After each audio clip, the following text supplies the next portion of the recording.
In today's episode on Business Update, we'll be talking about Team USA's recent defeat, a surprising defeat actually, from Nigeria on an exhibition game in preparation for their bid to win the gold in this year's Tokyo Olympics. What happened there? Next, we'll be talking about Tesla's recent update for your Tesla model cars to have the full self-driving capability, which is in beta. We'll talk about that. Is this good news for consumers or should we be concerned? Next is, for Nintendo, for announcing that they'll be releasing a new Switch console later this year, which will feature an OLED screen, which is good news. But the questions persist. Have they fixed the Joy-Con drift issue? We'll talk about that in a bit. And finally, Sony's gaming division, Sony PlayStation, on how it works with its partners, in this case, independent developers. Is it a good relationship or a terrible one? So we'll talk about that also. So to start off, so as mentioned, so I found it actually I was surprised, but with regards to Team USA's bid to win another gold medal. Now, what was surprising is they were defeated not during the Olympics, but during an exhibition competition, which is held in the United States. And surprisingly enough, what led to their defeat? So let's take a closer look.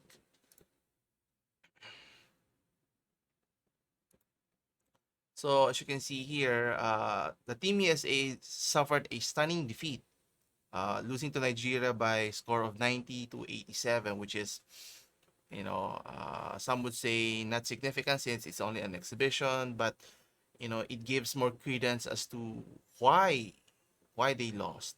I mean, they have some of the best players in the world, individually talented, stronger, faster. They can jump higher and so forth, and they have a staggering record. If you look at it, they have a record of 54 to 2, 54 wins against 2 losses since 1992, meaning from the time the Dream Team was conceptualized during Jordan's era. And yet, they were still defeated. Now, obviously, kudos for Nigeria for having, obviously, they at least have 7 current NBA players that they do have talent. But still, how are they able to defeat the American Titans? Now, despite the Americans have 5 All-Star NBAs, obviously featuring Kevin Durant now. Obviously the game now has been focused more on outside shooting rather than inside scoring. And it just goes to show, if your team is not shooting well, doesn't have a hot shooting night, then you're in for a big surprise. You'll be having difficult time scoring and so forth. And obviously, based on the makeup of the team, they're only, I think they're only one NBA MVP with Kevin Durant, who has actual finals, NBA finals experience or championships experience, meaning being able to win a championship. Now, they were still lacking 3 players, so they only had 9 players at the time. So you have Devin Booker still playing for the Phoenix Suns for the championship run. Then you have Chris Middleton and as well as Drew Holiday playing for the Milwaukee Bucks. Now, even if they were there, would you say they were the overwhelming favorites to win the gold? Yeah, some would say they would still, but looking at their current roster's makeup, with the exception of Kevin Love, which is already past his prime, Kevin Durant is the only one who has actually, you know, the experience from previous iterations of the Olympics as well as championship in the NBA. So I'm not surprised if they were lost. If they lost in the exhibition, and will I be surprised if they were to be defeated during the Olympics qualifying or elimination round? Not really. And according to Team USA coach Greg Popovich, he mentions that in a way, I'm glad that it happened. Obviously, it's better to happen early on during the competition rather than when it happens during the Olympics. And obviously, there are a lot of factors that went into why Team USA was defeated, apart from the experience from the many players. And Team USA came with only 4 days of practice prior the exhibition. So meaning after the season, that's the only time they started working out together. And what's interesting, the Friday before the fight before the game, there was only light workout and there's no scrimmage. So meaning I won't say they're inexperienced, but cohesion within the team is always important. So, compared to, when the last time Team USA didn't even win the gold was 2004. And the winner for that particular year was Team Argentina, where it was, starred by Manu Ginobili and Luis Scola, which is, you wouldn't say they're considered superstars in the NBA, only role players, but still, team chemistry, team dynamic, team cooperation always trumps individual play. And if that don't improve soon, no matter how good the individual players is, and they have some of the best players in Team USA. You have Dame time, Damian Lillard. Obviously, you have Kevin Durant, it's another. Then you have Bradley Beal. Then you have Jason Tatum. Then if you think about Devin Booker, and even if you consider Chris Middleton, they're all good one-on-one players. But as a team concept, will they have what it takes? And when push comes to shove, when pressure mounts, will they have the experience to get them through? Obviously, Durant has been through it. I won't say same can be said for the rest, and they don't have size to compete with other teams if they have big, tall players at that. And obviously, with shooting 9 out of 30 shots, doesn't bode well for any team. And obviously, according to the coach, he mentions, I don't think anyone should act, nor we will act like this is the end of the world, but they should be concerned. And as of today's update, upon looking at the news, they were defeated. What was the team that they were defeated again in an exhibition? I forgot which. Yeah, it was Team Australia. So is this a pattern that Team USA should be concerned? Well, I would be if I'm one of the fans watching, more so if you're the coaching team for Team USA, because if this test doesn't subside, or they find a way, or meaning what could be concerning here, and if this filters through all the way to the Olympics, then their bid for another gold may be in jeopardy here. Obviously, it would have been nice to have Steph Curry playing for Team USA to give the championship boost, or even maybe even Klay Thompson, but he's injured, so he's trying to get back for next season. Anyway, but still, it's still an exhibition game. There's nothing at stake here but just the reputation, and they're trying to get their legs underneath them. So hopefully, when the Olympics rolls around the corner, they'll be more than ready, and hopefully by then you'll have the full complement of all players, of 12 players playing under Coach Popovich here. And obviously, it's good for Team Nigeria, which is coached by an NBA coach with Mike Brown. So that's good news for them. But will Nigeria be able to win gold medal in the Olympics? Who knows? Anyway, uh, next we have technology here. Speaking of Tesla, as mentioned earlier, now obviously Tesla is known for the electric vehicles. They have been promoting heavily regarding their uh, I wouldn't say fully autonomous, fully assisted, but they've been marketing it as fully uh, driverless vehicle, which is their years or even decades ahead, away before they can even provide a fully autonomous vehicle.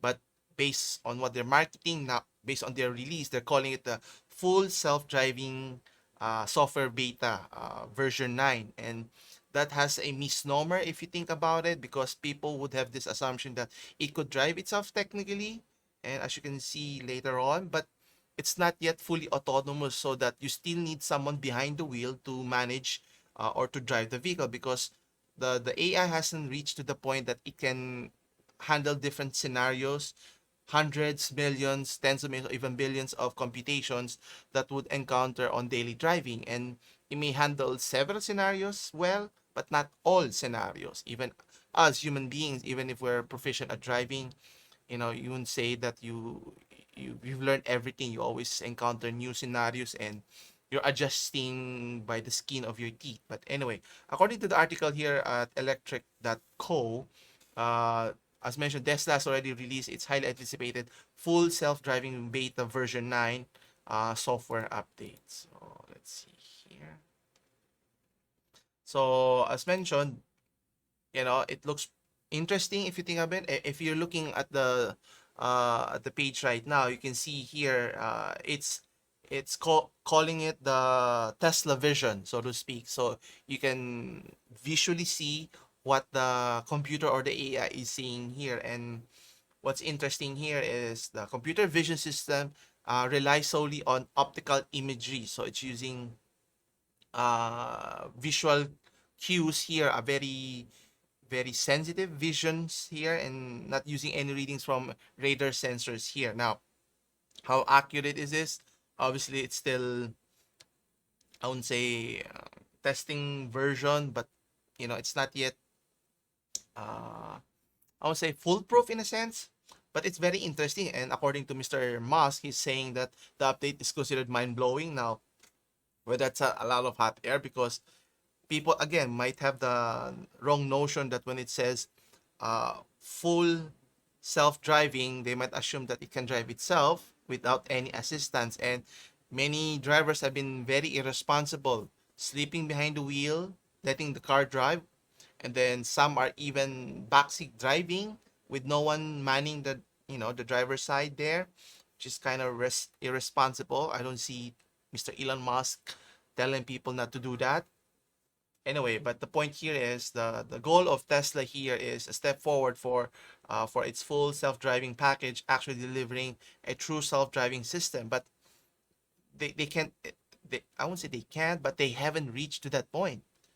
There are 5 levels of fully autonomous driving. They're only at stage 2. To get to stage 5 takes a lot of developments. Now, I think they should be required to change the labeling, instead of just saying full self-driving, full self-assist driving, so to speak. So they wouldn't, people, consumers will not be easily confused with this misnomer, and everyone has to be responsible for this one. Anyway, so according to the article here, it mentions that the full self-driving is in early limited access beta. So it must be used with additional caution. Again, you'll be hearing it several times. They'll be mentioning the full self-driving keyword. Anyway, so it may do wrong timing at the worst time. So you must be always keep your hands on the wheel and pay extra attention on the road. So meaning you still have to be paying attention on the road. So do not rely solely on the vehicle. Just like when you're, a pilot drive or drives an airplane, right? I mean, it can do autopilot while it's hovering up in the sky, but there still have to be a pilot or someone managing it, because anything can happen, and you have to be prepared to manage the steering wheel so that you can avoid collision or any accidents here. And the keyword they're mentioning is do not become complacent, but the title of your system is full self-driving is kind of counterintuitive, which is kind of confusing. And again, they stating again, when full self-driving is enabled, your vehicle will make lane changes off highway, so it can shift changes by itself, which is good. Select forks to follow your navigation route, so it can go following a particular path and so forth by itself. Navigate around other vehicles and objects, so meaning avoid collision and so forth. Make left turns, right turns, and so forth.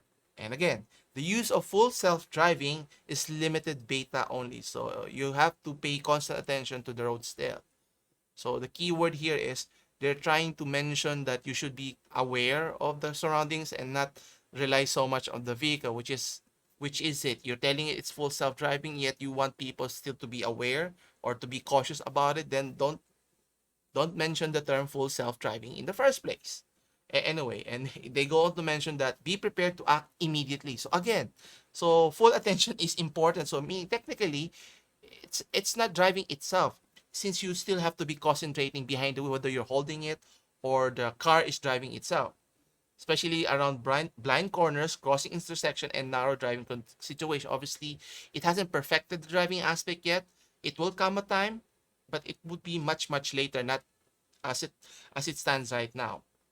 Anyway, according to the comments here, the driving visualization improvements is remarkable in itself, but it's a long ways from achieving fully self-driving capabilities here. And let's see here. So it's mentioned here also. Let's see here. The fully, where was it? There you go. So you can see here. Let's look at the video. So in terms of of its capability here, you'll see someone test driving here. So skip here. So you can see here that person is driving at night, which is, typically it's difficult to see ahead. And obviously in his dashboard, it can see the direction, the path where it needs to go. So it would turn right here and you can see what path it needs to take. So obviously normally our visions are typically impaired in this condition. So the vision cone for the vehicle will do its job. So question is, can it handle the other scenarios that that you'd normally expect in driving conditions? And obviously driving is not easy here. So what's interesting is the driving visualization has been improved to better support. So again, the keyword is supporting for self-driving capability. So again, there has to be the keyword, the supporting self-driving capability, something like that. Or self-driving assist capability, something like that. So when the full self-driving is engaged, the instrument panel will display in an expanded visualization, as you can see here, and show additional surrounding information, which is important. So at least you'll be aware. But the question is, in the long run, are we looking at the screen or are we looking on the road itself? So obviously, it takes some getting used, especially with new technologies here. And the apps on the left side and the right side of the instrument gives you a different information. So to give you more visibility and so to speak. And then when the autopilot is available, the autopilot set the speed and detected speed limit would move from bottom of the instrument panel. So obviously, this is tremendous if you look at it, as you can see here. So you see the person behind the wheel is just relaxing and observing what the car can do. But still, you have to be attentive to the driving, because if someone were to cross the street in the middle of the road, will the car have enough time, especially if it's speeding along the highway and so forth? So obviously it's more relaxing if you're not stepping on the wheel, the car is driving itself. Obviously better technology, but at the end of the day, it's not yet 100%. We haven't reached the point that you can fully trust a vehicle to drive itself. So you can just imagine, what if other vehicles are doing the same things, and being irresponsible, crashes can happen and fatalities at worst could happen, which we don't want to occur. But either way, the possibility has been shown by Tesla. The question is, how long will it take before an actual fully autonomous vehicle can be realized? It's already here, and many companies have been utilizing for not just for consumer application, but for commercial application for delivery service. But obviously, it's a wait and see how the public will adapt to it. Will they be hesitant, be afraid of it, and so forth? Now, obviously, the improvement is tremendous. I have to commend Tesla for doing that and being pioneers in this aspect. So question is, what will the other companies be doing at the same time? And obviously the testing here, as mentioned according to the article, has been done during at night and in low traffic situations. And can you imagine here in our country where traffic is bad? So not just bad in terms of volume of traffic, but the scooters, the motorcycles, the sidecars, the jeepneys that you have to contend with. Can Tesla vehicles take that into account? Or even in other countries that's heavily populated with vehicles and people crossing the streets, if you're in India or let's say in China or whatever country. So obviously it's a machine learning system that needs to keep on learning so it can improve its system. And obviously an improved full self-driving system is always a big selling point, but you have to temper your expectation, and I think Tesla has to be responsible. Otherwise, the government has to step in here, because if an accident were to occur because of this irresponsibleness, or being not responsible, that's the key word I was trying to say, or whether you're the driver or the company, because you're the one promoting the technology, so they should be held accountable here. So hopefully, they could do something about it. And Mr. Elon Musk, a endorsement from your side, people being responsible, will go a long way here. Anyway, so next we have Nintendo's recent launch, going launch later this year of the newer version of the Nintendo Switch, which is going to release an OLED screen. Now some are asking for more features, but it is what it is. But the main questions that a lot of people are asking, even I, is the one of the main issues that it persists still is the Joy-Con drift. In particular, the left thumbsticks, which you're trying to control your character's direction and so forth. So a heavy usage.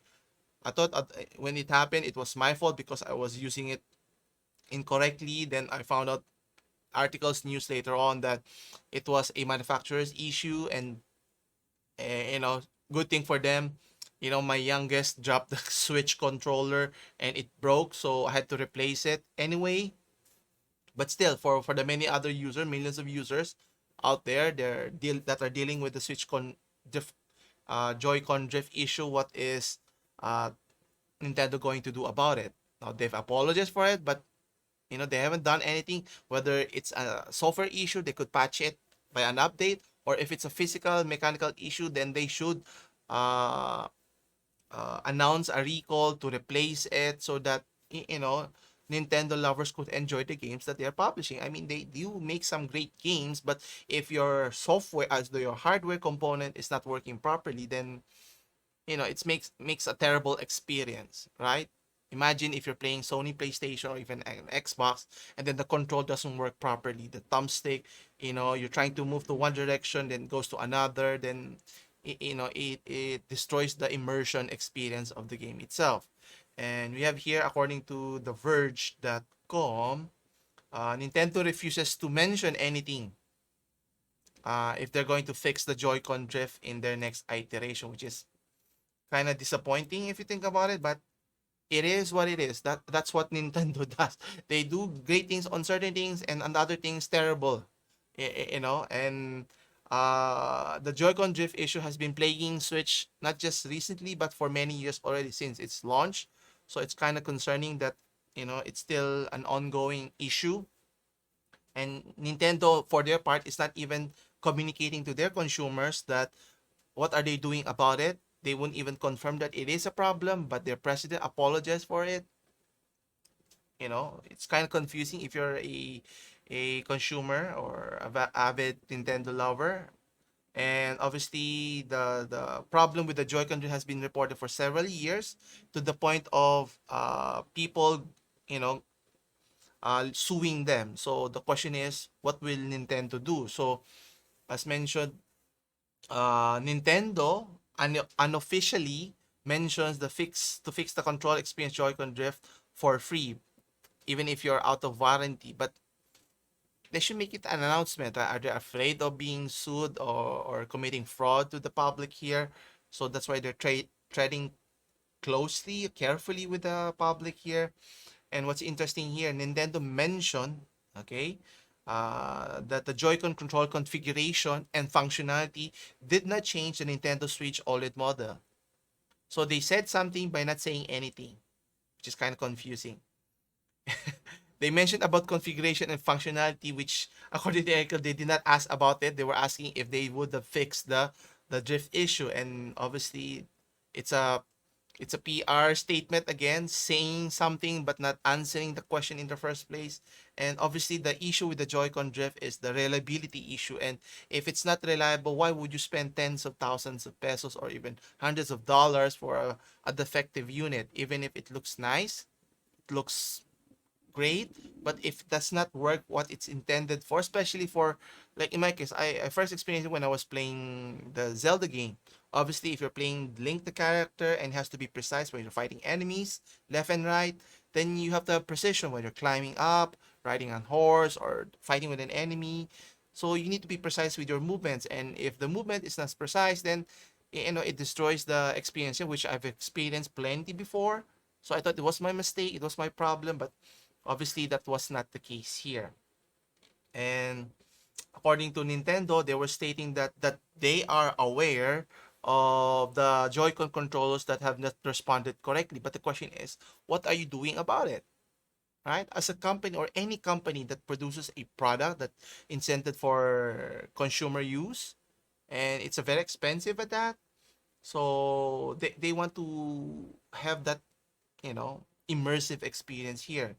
And what they're just suggesting, not telling us, to visit the customer support site and deal with any issues. Not give us specific, if you do this, go to step one, you do this, step two, and then we will deal with it. Whether you return it to the store, we'll replace it right away, or we'll get it fixed, whatever. None of that. And as I mentioned, according to the president, Shuntaro Furukawa, he mentioned that he already apologized for it, but not admitting that they made a mistake here, which is kind of infuriating if you're a consumer. Imagine that were to happen to your car and the steering wheel is not working properly. Would apologizing you make it better? Or just tell us, do we need a recall here? Obviously, a car can kill a person if if it's if parts are not done properly. Obviously, a gaming console is totally different, but still, the severity or the consequence of not making a fully formed product should have consequences, whether it be government fining them a fee. In this case, people already tried to sue them, whether whatever comes about with it, we still have to wait and see. And question is, if you're a Nintendo Switch lover, would you consider buying the latest item? Actually, I was thinking about it, but with this current issue still persisting, I would maybe wait a year or two, just to see if they've really fixed it. If it's not, then you know what's sad to say is people are still buying it regardless if there are issues, right? And they're on pace now to reach 100 million, to surpass, I think, the sales of PS3 and even PS2. So meaning a lot of people are buying it despite of those negative feedback or negative experience. At the end of the day, they have tremendous games, and I do play many of their games, and actually I've even more inclined to play their independent indie games that they have, which is kind of tremendous, which we'll be talking about in a little bit. Anyway, so question is, are you willing to deal with the drift issue in the future if it still persists, or will it have a negative impact in their next iterations of sales for the latest version of the Switch?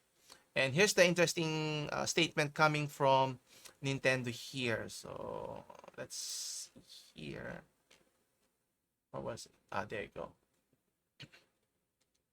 So they mention here that the Joy-Con controller configuration functionality did not change the Nintendo Switch model or the OLED model that they're releasing.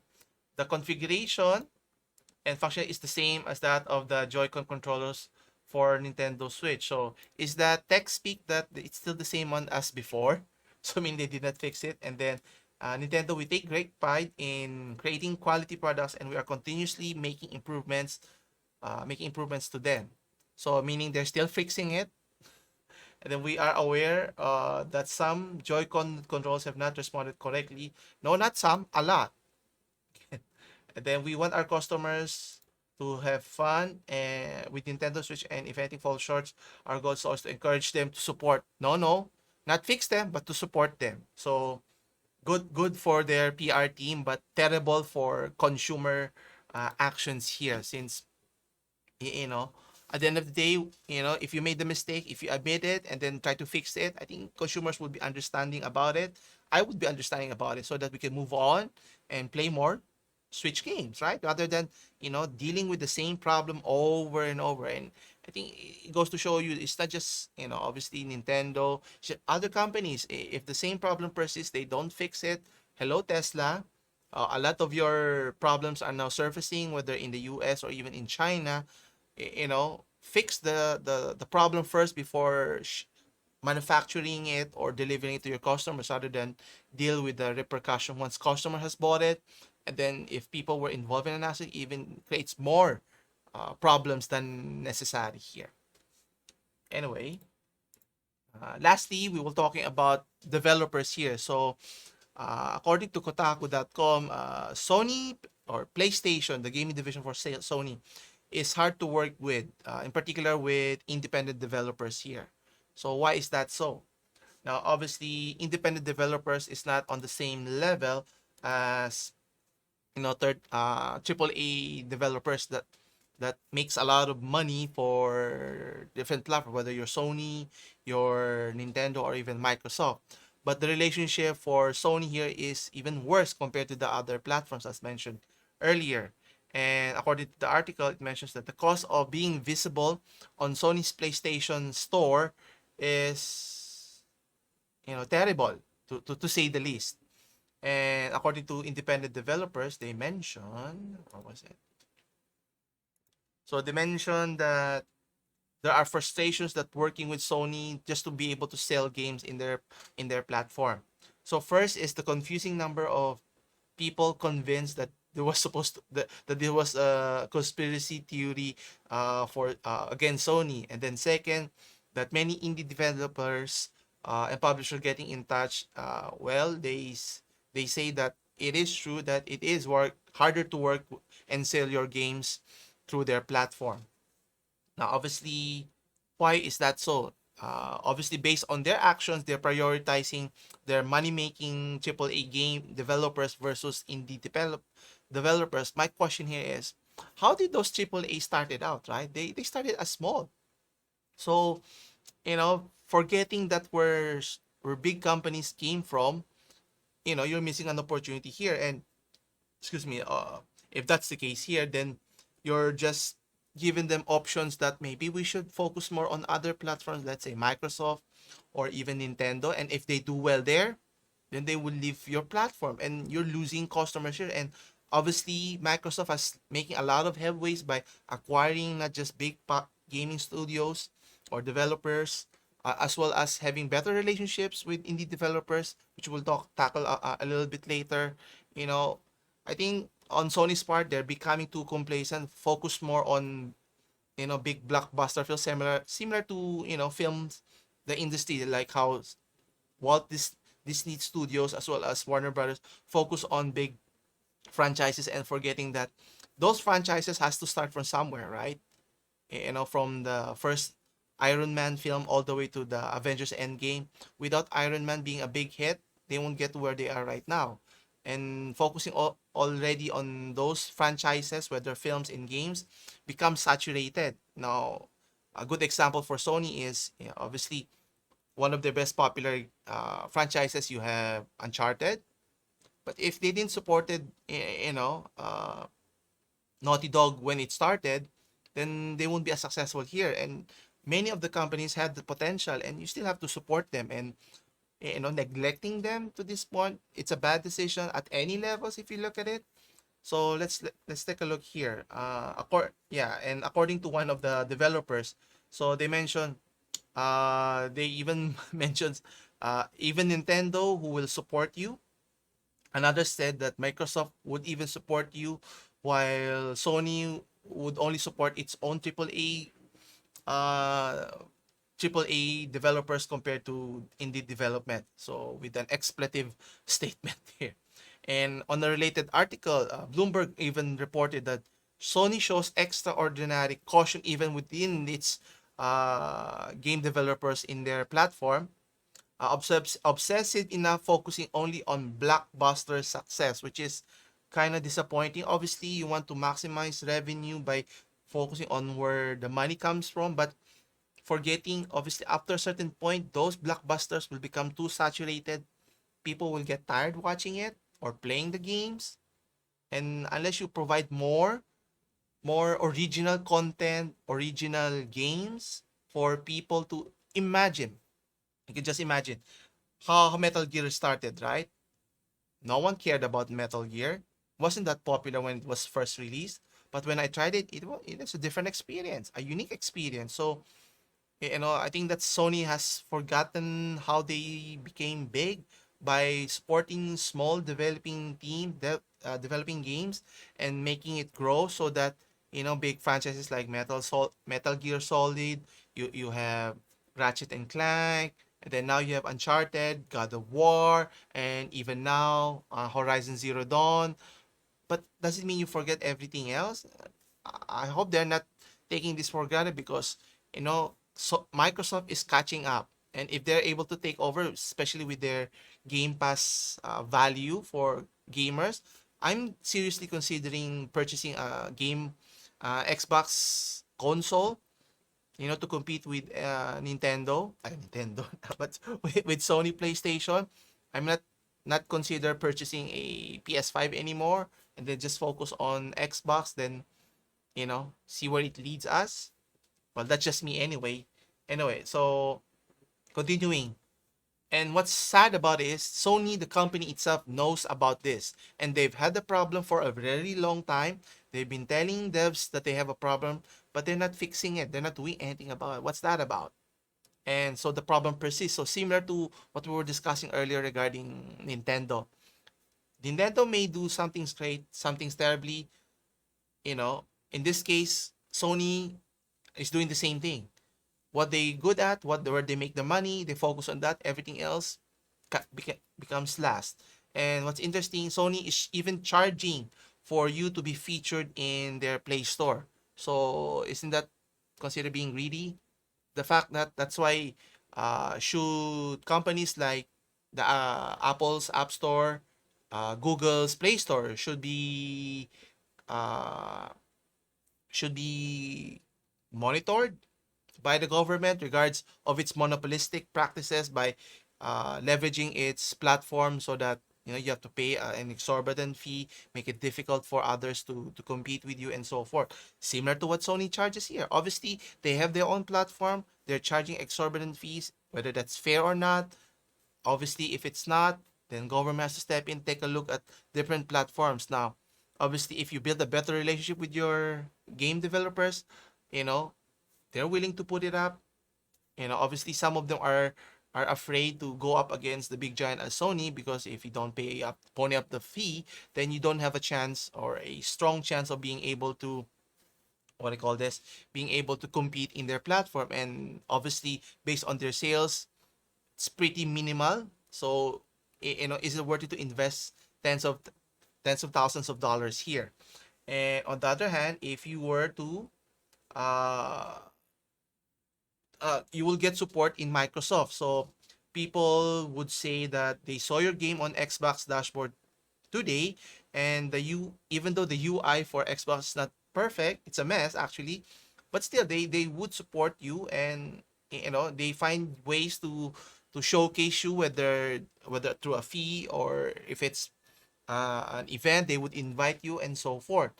And for Switch, on the other hand, without paying, you will still be featured. So question is how you are featured in the eShop. Actually, I tend to browse a lot in the eShop, so looking for deals. Obviously, for their AAA games, very rarely do they discount the main titles there. But for indie games, so I think I bought on the cheap for the Final Fantasy VII original game, and even the original Final Fantasy X and 10X2. So I bought it on the cheap compared to if you were to buy it at regular prices. And what's interesting, you will appear without paying. So isn't that tremendous? Giving you a chance. And what's interesting is the new releases, great deals, all of those kinds of lists, they're willing to put new releases and these discounts into the Discover tab too. So at least your game has a big chance of being noticed by gamers themselves. And it's not just that. If you're in the PlayStation, which I have personal experience, I'm trying to browse to different games, how hard it is to find games on the PlayStation. Apart from, the games that they want to feature, the PlayStation hits, and the latest games that they want to feature, the AAA games, how difficult it is. You have to even type it in the search engine or search box in their platform. Actually, I was looking for Yakuza game, I think. I forgot which one. I think that the second Kiwami 2 or 3, I forgot which one. It wasn't indicated in their list, so I have to search it. Then I was able to find it, so I can find the details. How much is it going to cost, and how big is the file going to be if you download it, and so forth. So could they make it more easier for consumers to be able to do that? So make it easier for the developers, maybe give them temporary access so that they could manage it and maybe even provide discounts at their own leisure. So it doesn't have to go through a lot of red tape bureaucracy so that their game can be profitable, make money rather than being stagnant in the platform themselves. And as mentioned here, you cannot even set up custom discounts. No publisher and developer sales here. Actually, what they are mentioning, they propose usually something around 40-50% by default. And then you have to make a counter proposal, which makes it, why are you paying 30% fee in the first place here? The fact you have to pay an additional. So it's not just 30%, it's much substantial more. And for an independent developer, obviously you're not earning a pretty significant amount compared to big publishers here. You'll be significantly hampered here. And obviously, thank goodness you don't have to rely on just one platform. You could rely on PC, on Steam, then you have Nintendo, then you have Microsoft Xbox here. And for the lack of a better term, is their communication is terrible. Now, whether it's intentional or unintentional, they need to get it fixed here. And on the other hand, when you're talking Microsoft, there's quick responses. Oh, isn't that good news? If they could do it, maybe Sony can follow their pattern. And what's interesting here, besides their cut for sales, we've never been asked for additional money. So meaning they don't even charge extra. So at least it gives you credibility. And if the game were to turn out well, the game would do well. Microsoft would benefit because they have a cut. Then the gamers would enjoy it. Everybody wins. And to the point that they would even invite those developers to their shows. So they not only invite you if you are already popular, they also invite quality games no matter if you know them or not. And obviously the Game Pass is a tremendous for Xbox, so you can explore, look at different games, and if you see anything of interest, then if Microsoft noticed that this particular game is becoming popular, they could highlight it more, even showcase it, and then it's a snowballing effect so that the game becomes bigger, then maybe they'll make another game, another iteration, a sequel, and so forth, and everybody wins. But still, Nintendo's still a long ways to go if they're going to catch up here.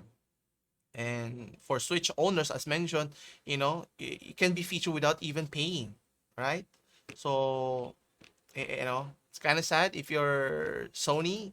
I mean, you want to support the platform still because there are a lot of games still to be played, and if you're isolating yourself, alienating your developers here, they might switch to a different platform and never come back. And this were to persist, this would affect your bottom line eventually, right? Because if there are fewer more games being produced that are of high quality, not just AAA games but independent games, then consumers or gamers would think twice before even supporting your platform in the future here. Kind of interesting when you think about it. Hopefully they could solve it's not a big issue when you think about it if they're really serious on fixing it. And if you have a lot of more people airing their concerns, hopefully those top management in Sony in Japan would listen, and not take it for granted, because they've been in the same boat before with the debacle when they released the Sony PS3 before. So Microsoft was able to overtake them, but they've been lucky enough that they've been at the top of the market for several years now with releasing more popular games, but still have to wait and see what happens. Anyway, that concludes our discussion for today. Thanks again for watching. Come back again on Wednesday for more business update. If you enjoy these types of content, don't forget to hit the like and subscribe button. As always, I'll see you in the next one. Take care.